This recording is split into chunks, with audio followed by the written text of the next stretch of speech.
So we are in Lucerne mountain. Look at the view. It's a lake. Canton Lucerne.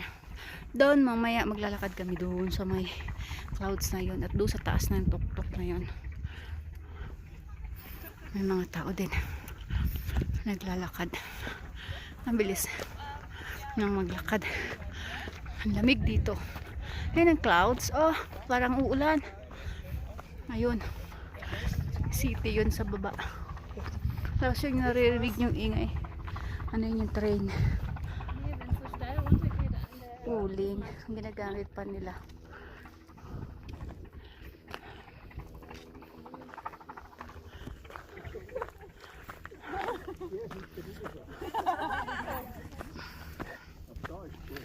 Wow.